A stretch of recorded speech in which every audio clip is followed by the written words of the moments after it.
Tori Hastings. I'm one of the pastors here on staff, and I want to welcome you to our Good Friday service. It's a little different this year in that you're at home and we're here, but I want to invite you, if you haven't already, to find 5 candles somewhere in your home, place them on a table, and as we blow out ours, for you to do that as well. Good Friday is the day that, Jesus died.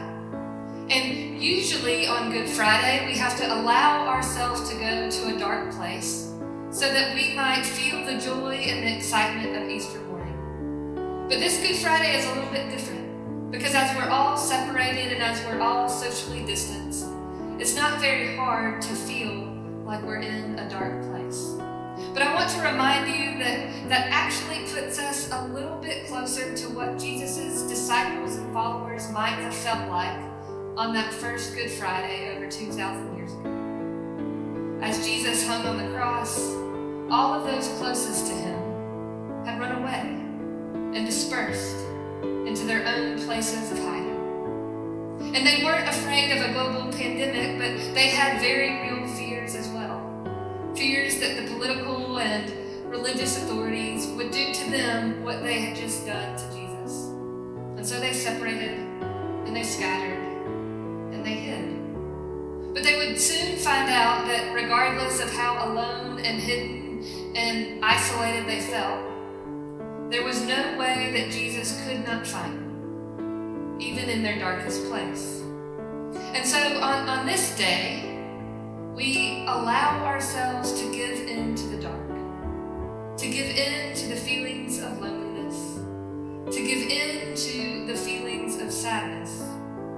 And we begin to ask ourselves some questions like my friend Kate Bowler posed. What does hope look and feel like when we know things will get worse? It's a wonderfully Christian question, that we hold the space between the dark and the light that we know is to come. How do we hold on to life and resurrection when we feel like we are in the middle of a season of death? So, first we march through the dark, and then we decide if we are able to see the light. My life is yours. My hope is in you only. And my heart you hold. 'Cause you made this sinner holy and holy.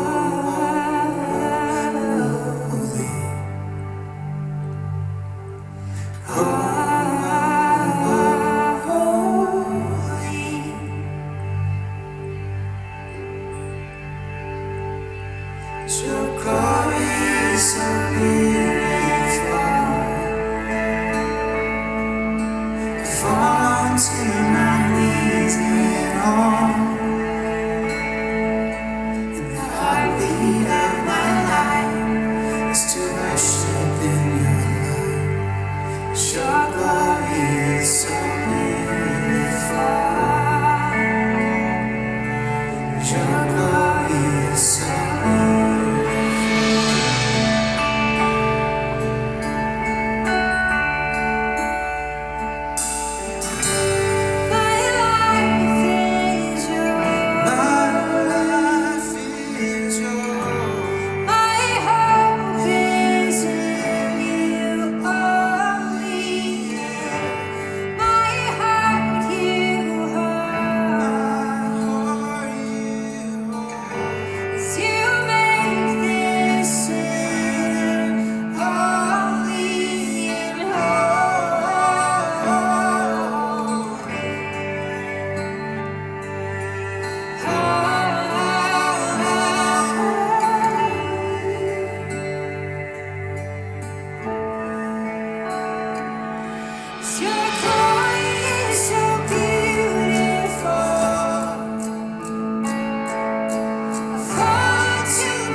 Happy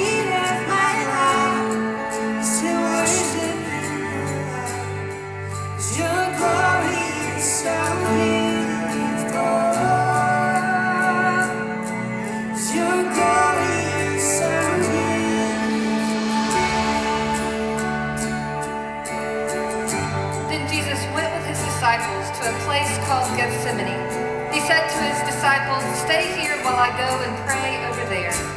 When he took Peter and Zebedee's 2 sons, he began to feel sad and anxious. Then he said to them, "I'm very sad. It's as if I am dying. Stay here and keep alert with me." Then he went a short distance farther and fell on his face and prayed, "My Father, if it's possible, take this cup of suffering away from me. However, not what I want, but what you want." He came back to the disciples and found them sleeping. He said to Peter, "Couldn't you stay awake an hour with me? Stay alert and pray so that you won't give in to temptation. The spirit is eager, but the flesh is weak." A second time he went away and prayed, "My Father, if it's not possible that this cup be taken away, unless I drink it, then let it be what you want." Again he came and found them sleeping. Their eyes were heavy with sleep. But he left them and again went and prayed the same words for the third time. Then he came to his disciples and said to them, "Will you sleep and rest all night? Look, the time has come for the human one to be betrayed into the hands of sinners. Get up, let's go. Look, here comes my betrayer."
While Jesus was still speaking, Judas, one of the 12, came. With him was a large crowd carrying swords and clubs. They had been sent by the chief priests and elders of the people. His betrayer had given them a sign. Arrest the man I kiss." Just then he came to Jesus and said, "Hello, Rabbi." Then he kissed him. But Jesus said to him, "Friend, do what you came to do." Then they came and grabbed Jesus and arrested him. One of those with Jesus reached for his sword. Striking the high priest's slave, he cut off his ear. Then Jesus said to him, "Put the sword back to its place. All those who use the sword will die by the sword. Or do you think that I'm not able to ask my Father, and he will send to me more than 12 battle groups of angels right away? But if I did that, how would the scriptures be fulfilled that they say this must happen?" Then Jesus said to the crowds, "Have you come with swords and clubs to arrest me like a thief? Day after day I sat in the temple teaching, but you didn't arrest me. But all this has happened so that what the prophets said in the scriptures might be fulfilled." Then all the disciples left Jesus and ran away.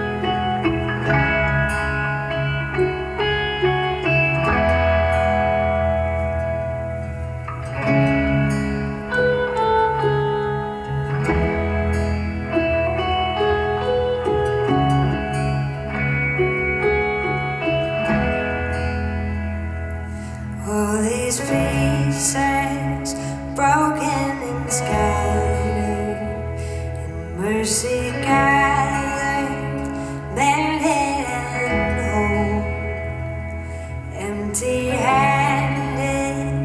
but not forsaken. I've been set free. I've been set free.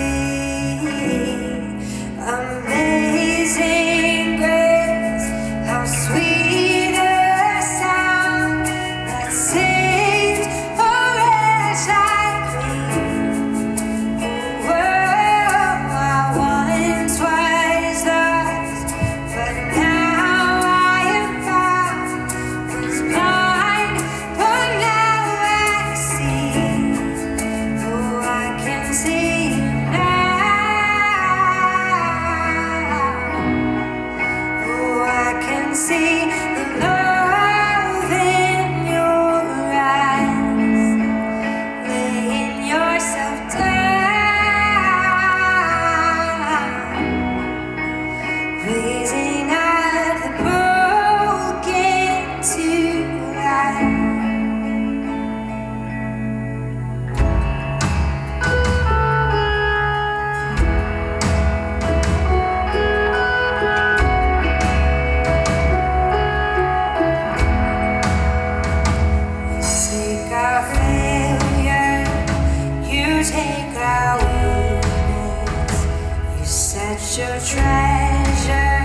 uttered not even a single word.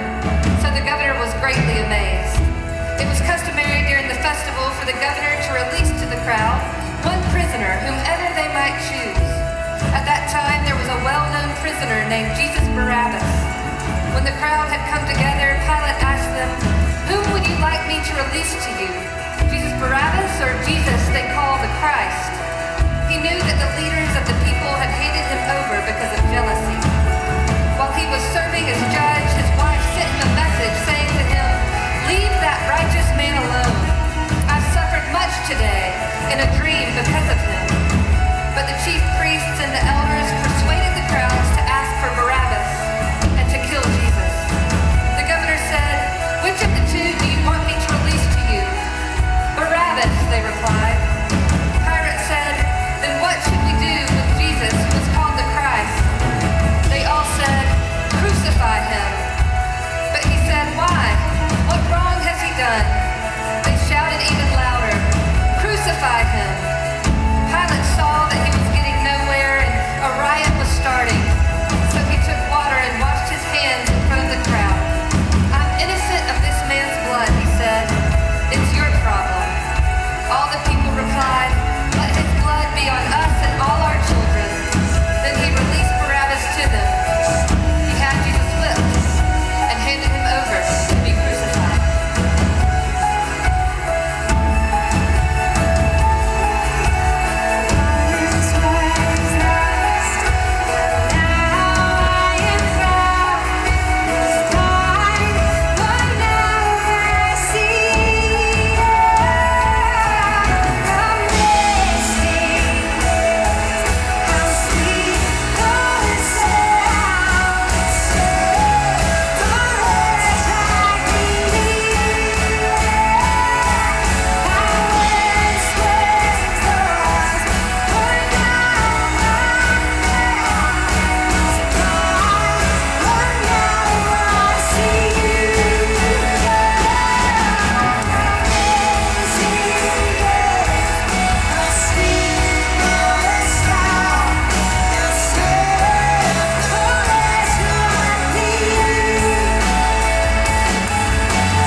The governor's soldiers took Jesus into the governor's house, and they gathered the whole company of soldiers around him. They stripped him and put a red military coat on him. They twisted together a crown of thorns and put it on his head. They put a stick in his right hand. Then they bowed down in front of him and mocked him, saying, "Hey, King of the Jews." After they spit on him, they took the stick and struck his head again and again. When they finished mocking him, they stripped him of the military coat and put his own clothes back on him. Then they led him away to crucify him. As they were going out, they found Simon, a man from Cyrene. They forced him to carry his cross. When they came to a place called Golgotha, which means skull place, they gave Jesus wine mixed with vinegar to drink. But after tasting it, he didn't want to drink it. After they crucified him, they divided up his clothes among them by drawing lots. They sat there guarding him. They placed above his head the charge against him. It read, "This is Jesus, the King of the Jews." They crucified him with two outlaws, one on his right and one on his left. Those who were walking by insulted Jesus, shaking their heads and saying, So you are going to destroy the temple and build it in 3 days, were you? Save yourself. If you are God's son, come down from the cross. In the same way, the chief priests, along with the legal experts and the elders, were making fun of him, saying, "He saved others, but he can't save himself. He's the king of Israel, so let him come down from the cross now. Then we'll believe in him. He trusts in God, so let God deliver him if he wants to. He said, 'I'm God's son.'" The outlaws who crucified with him insulted him in the same way.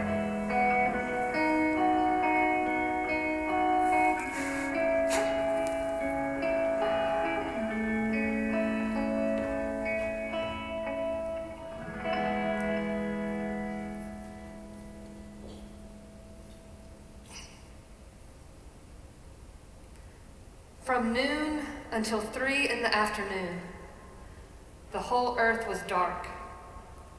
At about 3, Jesus cried out with a loud shout, "Eli, Eli, lama sabachthani," which means, my God, why have you left me?"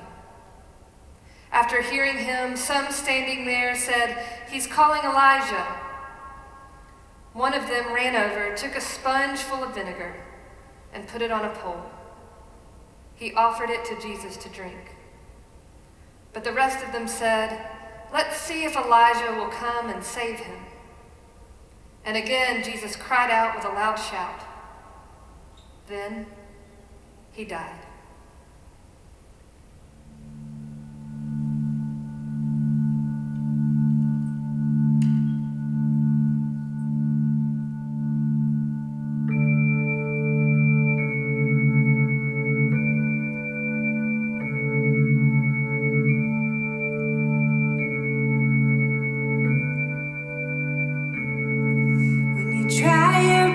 But you don't succeed. When you get what you want, but not what you need. When you feel so tired that you can't sleep. Stuck in reverse.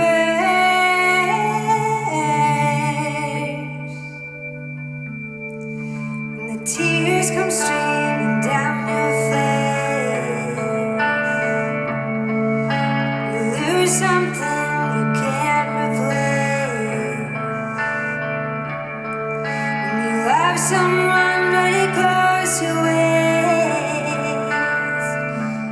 it'd be worse.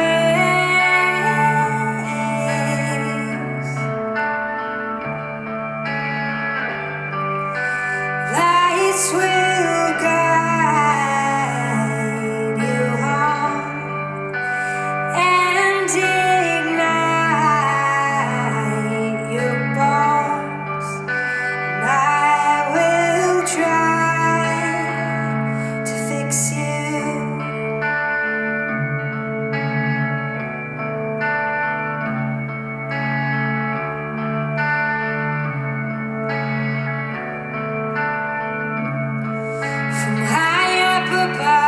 down below. When you're too in love to let it go.